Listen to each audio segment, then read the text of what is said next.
Hey guys, Dr. Kahu here, welcome back to my channel. Now today I'm going to be doing the final episode of this What If, and that is what if Goku had Barnes Immortality final part.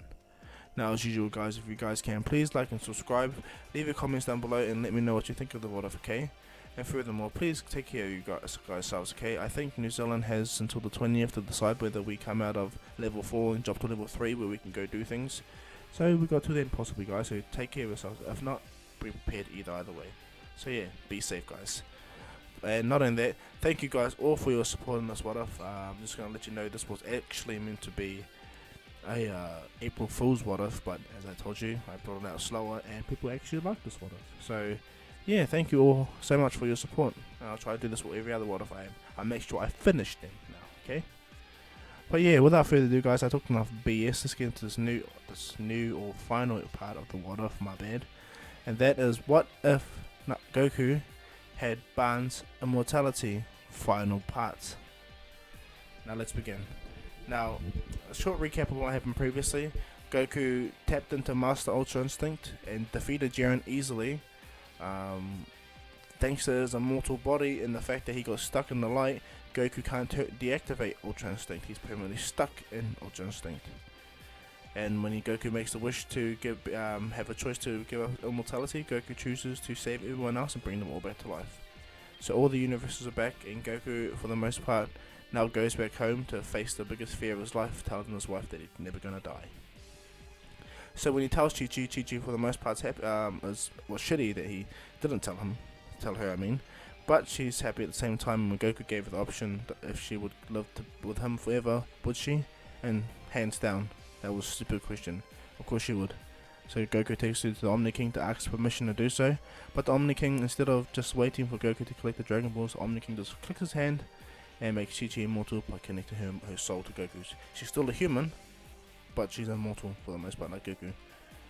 And so yeah, that's pretty much what. And Goku and them for the most part enjoyed living on Earth happily, because yeah, the tournament power's over. So let's begin from there. Now, as everyone settles in after the tournament power, Vegeta goes back home, trains with his son Trunks, bees with Bulma and Bulla, and all that. And he, for the most part, becomes a better person and trains a lot. Goku does the same with his family, with Goten, because Gohan and Broly are growing up. They got their own families. They're doing their own thing, so they're all good. So Goku and Chi-Chi focus on Goten, and they make Goten stronger. And everyone, for the most part, live and enjoy their lives. Nothing really much happens until what's it called? Moro breaks out of jail. And the reason why I say that, because Frieza's already dead. He doesn't get brought back, right? So for all intents and purposes, there's no need for the Broly arc, because not only that, Broly's on Earth. So there you go. So none of that movie, and we can move right onto the Moro arc. Now Lucky Ken and Moro and his lackey break out of jail and they head towards New Namek. Now Miris comes to Earth, but instead of looking for Majin Buu, because he still thinks Majin Buu's on Earth, the egg anyway, but he goes there to find the most powerful mortal in the universe, in all the universes. So he goes to Goku, and Goku and Vegeta sense him straight away. Vegeta instant transmission to Goku's house, and Goku and Vegeta look at each other. And when Miris walks over, he introduces himself, and Goku and Vegeta just okay, what do you want? And Miris goes, well, I need your help to bring down a certain person. And as Miris is telling him this, Jaco comes down on his ship, and Vegeta's like, what the hell is Jaco doing here? Okay, so I don't know. Jaco goes, hey guys, sorry about that. This is Miris, he's one of our Galactic Patrol officers. We have, for the most part, need you guys' help, really. Sorry, Miris. Miris looks at Jaco like, how really unorthodox. And Jaco just states, yeah, he's a real deadly, he's a real bad guy, we might need your help. And so Goku goes, okay then. He uses his abilities and looks out into space, like how a Supreme Kai would. Thanks to his instantaneous movement, he can do that. He looks out and he sees Moro straight away. And when he sees Moro sees him, and they both pretty much make contact with each other. But Moro, for the most part, is scared of what he just sensed, and he now and forevermore in a rush. And Goku goes, I see him. And Miris goes, well, we need to go to him. And he goes, but why did you come here? Did you come here other than just coming to see me? He goes, yeah, well, also I had another mission to find the egg of Majin Buu. And Goku explains, I took that to Lord Beerus' world. As an important, it goes that Majin Buu holds the old Supreme Kai, the big one. And Goku goes, huh? Well, we'll go ask Whis about that, eh? He goes, huh. Beerus is like, no. Goku puts his hand on Beerus' shoulder. He goes, come on, Vegeta. Chi-Chi, where belong? Vegeta's like, okay, son.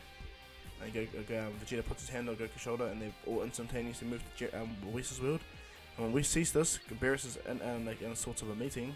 And so Whis comes and accommodates Goku, and then he goes, Goku, Vegeta, welcome to Lord Beerus' world. How may I help you? And then when Whis sees Beerus, he goes, Beerus, long time? What are you doing here? And the Grand Priest contacts Whis in his mind, and Whis understands that Beerus is there to learn, as long as he doesn't break the rules. And so Whis smiles and allows Beerus to go about doing his part in the universe. And so he goes, what are you guys here for? And Beerus explains, we need Majin Buu's egg. And he goes, oh, this thing.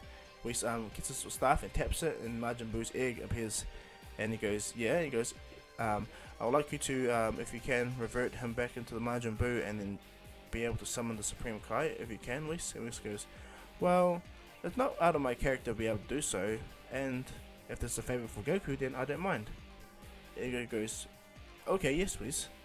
And Whis goes, okay. He taps the Majin Buu's egg with his staff, that which instantly turns it into a Fat Buu. And Fat Buu's like floating at her. Where am I? And Whis goes, hoo-wah! Turns the Majin Buu into the Elder Supreme Kai, or the Old Supreme Kai. And when he comes back, Whis goes, Whis waves a staff one more time, and binds the power of Majin Buu with the Old Supreme Kai, but in a good way. And when the Supreme Kai comes back, he's like, huh? Where am I? And then when Shin and Beerus see him, he's like, hey, that's the old Fat Kai. And Shin's like, he goes to see his master, he's so happy, relieved, flies over to where Supreme Kai or the king, or for the what if, he's going to be the King Supreme Kai, okay? And he hugs him, and they catch up, and then Beerus cuts everyone off and tells him that Moro's on to Namek, and he's about to use the Dragon Balls to remove the spell that you placed on him, my lord. And when the Fat Supreme Kai, or the King Supreme Kai, sees this, Goku and them instantaneously move to New Namek. Goku says thanks to Whis and everyone, and they all disappear. Whis and Beerus stay there, and the Supreme Kai wants to now do that, but he needs to get back to the meeting that he's in. So the King Supreme Kai goes with Goku, Vegeta, and Beerus, and when they make it to Namek, Moro hasn't even made the wish yet, but his lackey is about to, so Vegeta instant transmission to his lackey, grabs him and chokes him out,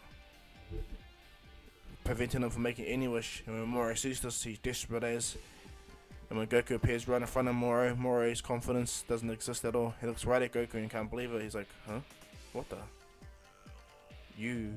That form, it's not a mortal form at all. That's magic on you. It's powerful. He can't believe how powerful the magic is on Goku. He's like, has he seen a rival wizard? And then just as he sees that, the King Supreme Kai comes out behind Goku. And because he's got Majin Buu's magic and his own powers put together, with Majin Buu's healing as well, the King Supreme Kai is pretty powerful, and he begins to beat down on Moro.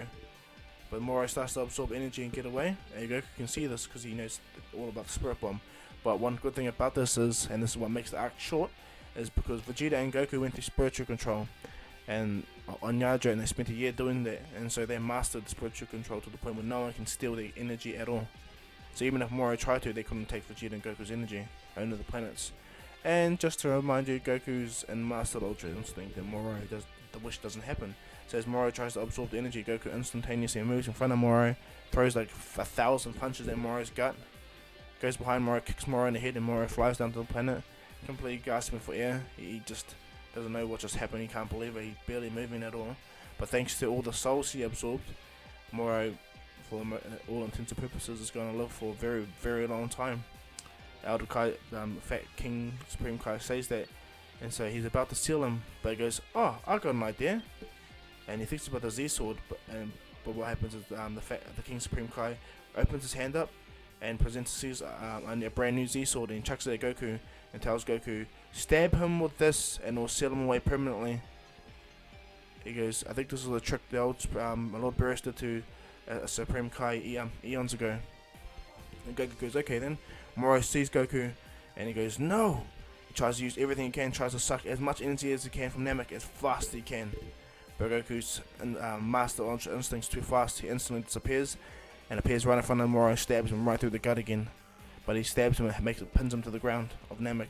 And as he stabs the sword into the ground, Moro begins to disappear into energy and be absorbed by the sword.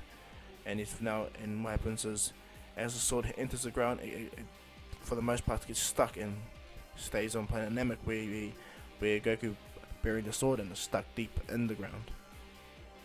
And then the Daikai uses a spell to bind the area. But what happens is the Namekians, they have the Porunga out.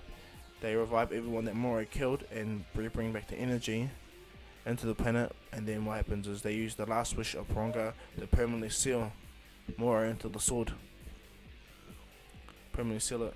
Porunga says he can, but the sword will inherit some of Moro's abilities, the ability to absorb energy. And so Goku goes, oh okay, so he's saying the sword will absorb the planet's energy, and he goes, no, if wielded by someone else, it will be able to absorb that person's enemy's energy while fighting. And Goku's like, will this break the seal, Porunga? And Porunga goes, no, my power will fully bind the sword forever. Goku goes, okay then. Goku pulls the sword out of the ground and takes it with him and tells Meris and them that he will keep the sword with him forever. The Z sword with him forever. And so Meris thanks him, and the King Supreme Kai goes back to where Beerus and Shin Kai, or Shin Supreme Kai is, and they, for the most part, he takes over Shin as the main Supreme Kai, and they reconnect Beerus's immortality. Beerus and the King Supreme Kai reconnect. He becomes the main one, and from there the universe becomes small because the fat Supreme Kai wasn't lazy like Shin Kai, so the universe will become way better. Now, after they defeated Moro and Goku and everyone goes back to Earth, Goku and Chi-Chi, for the most part, live at their home. Goku has the Z sword with him at all times. Moro can never get out. He's stuck in that thing forever. Ever. Okay. So that's there, and everyone's life, for the most part, goes great. Goes absolutely great. Now, because Piccolo is the guardian of Earth, he don't leave the Dragon Balls on Earth at all. And so what happens is he leaves the Dragon Balls on the lookout for those who need it, because they're powerful like the Namekian Dragon Balls, and two, they're big like them now. So Piccolo does do that. So he's the guardian, and he looks over the world while everyone progresses in their life, and everyone for the most part lives a peaceful life. So yeah. Now we're gonna do 100 years time gap. Okay, 100 years time gap from the Moro arc to the future. Okay. Out of the lookout keep walks an elderly man, kind of elderly being, somewhat anyway. And as he walks out, his cane hits the deck, and he looks down at the world and he smiles. Saiyans never change.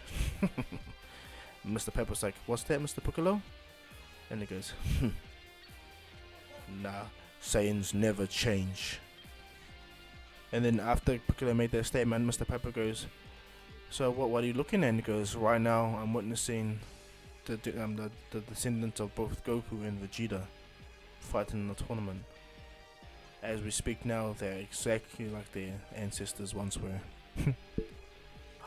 hard to come by about that, Mr. Popo. And Mr. Popo smiles and reminisces upon how Goku once was, and Piccolo reminisces upon how both Goku and Vegeta was, and he laughs about it. And Mr. Popo goes, I wonder what they're doing right now. And he goes, well, Goku's watching. Goku and Chi-Chi are there right now watching the descendants of Goku Jr. and Vegeta Jr. right now. And Mr. Pepper goes, and Vegeta? And he goes, Vegeta's been gone for a while now. Him and Bulma, they left Earth a while back. And he goes, what do you mean left Earth? And he goes, I think Vegeta has become the god of destruction of Universe 7. He hasn't come back yet, but I think so. I can feel a presence coming towards Earth anyway. It's been a long time since I felt it. It feels more like him. And so, as Piccolo looks down to the tournament, Goku and Chi-Chi haven't changed one bit, and they're both happy and smiling. Goku standing with his in Master Ultra Instinct form looking down. Chi-Chi hasn't aged a day. And as Goku and Chi-Chi watch Goku Jr. and Vegeta Jr. fight, he sees all his grandchildren, all their grandchildren and Vegeta's grandchildren, all over the stadiums. They see at least a good 50 Saiyans, half-breed Saiyans all over, and they're all Goku and Vegeta's descendants. And Chi-Chi smiles and goes, "Well, your race is never going to end, eh, son?" And he smiles and goes, "If only Vegeta was here to see this." And then out of nowhere, a massive blinding light hits the area where Goku was standing. Everyone in the stadium that sees this, they're shocked to see this, but it goes past once they see who it is. And out of the blinding light comes out Bulma first, and Whis smiles and goes, "Hi guys." And Goku smiles and goes, "Ah, Whis, Bulma." Bulma and Chi-Chi are happy to see each other, and Vegeta walks out from behind Whis. Vegeta has God of Destruction robes on, and Vegeta smiles and goes, "Hey Kakarot," and he goes, "Hey Vegeta, so are you a God of Destruction?" And Whis goes, "Hardly." Whis walks Beerus walks out and goes, "Hardly." Walks out on the other side of Whis and goes, "He's still an initiate, yes, a lot of potential, way more powerful than I am now, but he still needs to learn a few things." And Vegeta goes, "Tss." And he goes, "Hey Kakarot." Walks over, and Goku and Vegeta shake each other's hand, and he goes, "Vegeta, huh? Gonna become a destroyer, eh?" And he goes, "What do you mean gonna?" Vegeta powers up his destroyer key and goes, "I'm already a destroyer." Lord Beerus just doesn't want to retire yet. And Lord Beerus like, he looks away, and Whis smiles, and Goku goes, "So, how powerful have you truly become, Vegeta?" And Vegeta goes, "If you mean have I unlocked that form? Yes, Kakarot, I unlocked that form years ago. Can I use it as good as you? No, not at all." And Goku smiles, and he goes, "What about you, Kakarot?" And Goku goes, "Yes, I've learned how to upgrade the form, if that's what you're asking, Vegeta." And Vegeta's like, "What the? But there's no..." And Whis laughs and goes, "Oh, you got a new form of your power? Please, you gotta show me, Goku."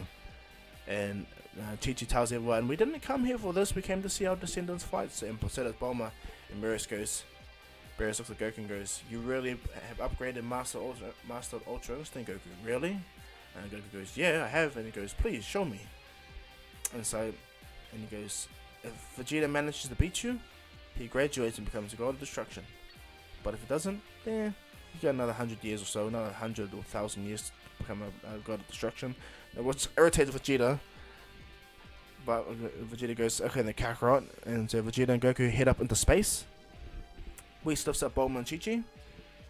And they're all, but Bulma and Chi-Chi are like, "Nah, this is boring. We'll rather watch our grandchildren." So they smile. So Beerus and Whis head into space instantly. And as Vegeta and Goku square off, Vegeta closes his eyes. And as he closes his eyes, a massive blue aura appears around his body. And when Vegeta opens his eyes, he has a grey tinge in his eyes, and his hair spikes up. He goes to Ultra Instinct sign. And when Goku sees this, it impresses him, makes Goku smile. And Vegeta, for the most part, tries to fight Goku on Goku's playing field, but Goku's in Master Ultra Instinct, you see. So any attacks Vegeta does, even in Ultra Instinct sign, is nothing to Goku. And Whis is like impressed, and so Whis tells Beerus to join the fight too. And Beerus is like, "What?" But and he goes, "Excuse me?" And Beerus is like, "Yeah, I haven't had fun in the wild anyway." Beerus instantly powers up too, but not like how he does in canon. Beerus closes his eyes and does the same thing, thanks to his Vegeta becoming a God of Destruction trainer or trainee. Beerus has mastered the same technique as Vegeta in a sense, and so Beerus taps into his Ultra Instinct sign and begins to fight Goku at 100%. And so as Vegeta and Beerus fight in unison against Goku's in his Master Ultra Instinct, using one hand to block both of them. And this is frustrating both Beerus and Vegeta. They're trying their best to get him. Beerus tries to swipe at Goku, but Goku instantly disappears, moves Beerus forward, and instantly disappears and moves Vegeta into the position as well. And they both instantaneously hit each other, knocking them both away. But instead of getting angry and looking at each other and thinking that it was their fault, they understood that Goku was just too fast and moved them in a position where they got beat themselves. And then what happens is Goku laughs and he cracks up with them. And they for the most part just look at him. And then Whis goes, "Okay, Goku, are you done with your games?" Beerus and Vegeta look at Whis, and Goku goes, "Yeah, I'm done." He goes, "Please, can you show me that form you have, as you stated, unlocked?" The Goku goes, gladly Whis. Goku closes his eyes and his aura begins to erupt even more, as it did back in the Tournament of Power. As it erupts, it gets even bigger, and this scares Beerus and Vegeta. And everyone that can sense energy on Earth can sense it. The King Supreme Kai and Shin and Elder Kai all look down and they see the power there of Goku, and they can't believe just how astonishing this mortal is. And then Goku just closes his eyes, and as he closes his eyes and gets deeper, Goku opens his eyes, his hair begins to spike up straight away, and a familiar hairstyle that we all know from his legendary days when he became a golden or a normal Super Saiyan. Goku's hair begins to spike up like a Super Saiyan, but it stays white, and as Goku's hair spikes up like a Super Saiyan style and the light envelops him fully, he erupts into pure white light now. And as Goku comes out of this light, he's in the Super Saiyan Ultra Instinct form, or Ultimate Ultra Instinct form. Let's say that. And then, as he walks out, this scares Vegeta, Beerus, and Whis.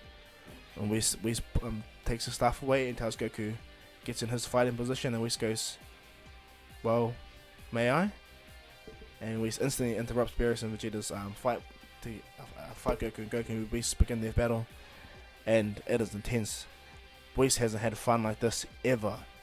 Okay, and Goku can do it, and for the most part, train that hard. And Goku and Whis are battling everywhere. Vegeta goes to Beerus, "I thought this fight wasn't meant to be between us and him." And Beerus goes, "Yeah, there's a reason why they're angels." And Vegeta goes, "Lucky though, because he would have beat us instantly." And Beerus goes, "What are you talking about? He would have beat us in his other form. He didn't even try, the bastard." And Vegeta laughed, and Beerus laughed at the same time. And then Beerus tells Vegeta while he's watching Goku and Whis spar and fight, Beerus tells Vegeta that you succeed and surpass me in every way, Vegeta. I happily pass my title to you.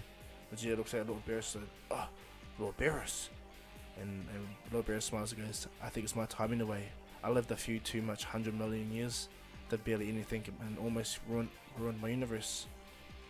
Seeing your universe in capable hands like you Saiyans gives me hope and inspires me to know that you can do your job properly, Vegeta.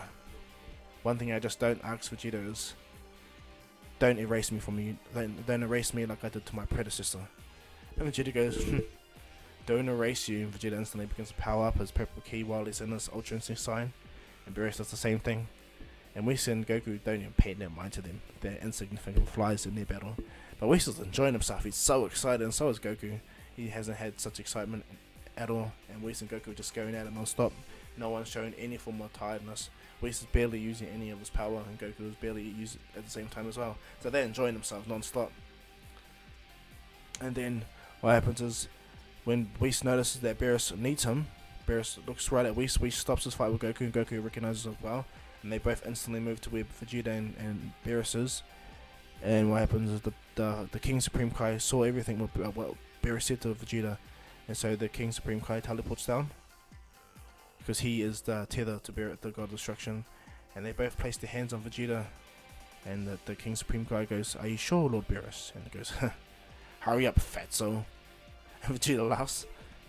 And the Daikai looks at the Daikai, or the King Supreme Kai looks at Beerus like, "Yeah, you bastard." And so what happens is, Beerus powers up to full, and the Daikai also powers up. They place their hand on Vegeta, and Vegeta accepts the role of becoming the new God of Destruction, the Universe 7. And as such, a blinding light appears all over Vegeta, and Vegeta's aura fully spikes, and the immortality of the God of Destruction is his. The connection to the Daikai, or the King Supreme Kai, is his. And because the King Supreme Kai has Majin Buu's power within him as well, permanently, he's pretty much immortal. So there's that. So Vegeta will pretty much be immortal until he chooses another successor. And Vegeta uses his abilities to connect Bulma. Well, for the most part, Whis uses his abilities to connect Bulma to Vegeta's immortality, so it allows Vegeta to have his wife with him at all times as well. And this will bode well for the universe as well, because Capsule Corp now is connected to all of the Galactic Patrol, all of Capsule Corp's technology, everything Bulma's done. All the Galactic Patrol is pretty much run by Earth, really, the military anyway. And that's okay, because Bulma's just the top. So after after Vegeta becomes the god of destruction, Beerus for the most part feels tired now, and he's done. He's like, he wants to rest for a bit, and Vegeta goes, "I'll give you a rest, Lord Beerus." He puts his hands up, and Beerus goes, "So you're going to erase me?" He goes, "Instead of erasing you, Lord Beerus, how about this?" Vegeta instantly powers up a Ki Blaster to destroy Beerus, but Goku appears, crushes the beam right in Vegeta's hand, and tells Vegeta, "Allow Lord Beerus to rest, grow old, and die. Come on." And Vegeta goes, "Still soft, Kakarot. But I understand this now. I'm the god of destruction on Universe 7. Meaning you have to call me Lord Vegeta." And Goku laughs and goes, "Ha! Lord Vegeta, that will be the day. The day I call you Lord Vegeta is the day I die." And they both, Vegeta and Goku, look at each other and then begin to laugh hard out. Whis looks at them and smiles, and the King Supreme cast like, "Mortals." well, to his mind anyway. And so what happens is Goku and Vegeta go down to Earth. Bulma sees that Goku is now fully, Bulma sees that Vegeta now fully is the god of destruction, and that Beerus is actually back at the wheel, his wheel, sleeping. We sent him there. And so Bulma gets her upgrade too with Vegeta. She gains her own deity key, or immortality as well, just much like how Chi-Chi did, and she lives on Lord Beerus' world with Vegeta. Well, Lord Vegeta's world, sorry, my bad, destroyer of Vegeta's world. And so when Vegeta and Goku part ways, Vegeta knows that Goku will kill him. Easy. Goku tells Vegeta, "Pop in every millennia or so, eh?" And Vegeta smiles. He goes, "Yeah, whatever, Kakarot." Bulma and Goku say goodbye. That's Goku's oldest friend. And as Vegeta and Goku watch as Goku Jr. defeats Vegeta Jr., Goku giggles and looks at Vegeta, and Vegeta's like, "Shut up." "Shut up." Places his hand on Whis, and Whis says goodbye until they see each other next time. And Whis and Vegeta and Bulma disappear from Earth. Goku and Chi-Chi, after watching the battle, go back to Mount Paozu, where they see their grandchildren, and for the most part they live happily for the rest of eternity. And that's where I'm going to leave this what if, guys. I hope you liked the story I brought out. It's one of my first what ifs that I actually finished.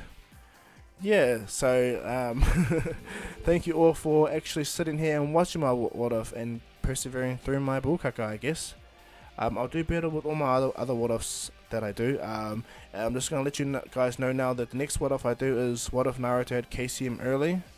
And then after I finish that story, I'm going to do both what if Naruto had Destroyer Key and what if Naruto was what if Goku had Destroyer Key and what if Naruto was full Uzumaki. I'm going to do both those what ifs together simultaneously after I finish the KCM one, okay guys? But yeah, so I'm just going to say again, thank you guys all for your support on this what if. Made me laugh that you guys wanted it, so cool, thank you for that. And yeah, so please like and subscribe and always tune in. But thank you. But as usual guys, this is Dr. Kahu saying peace.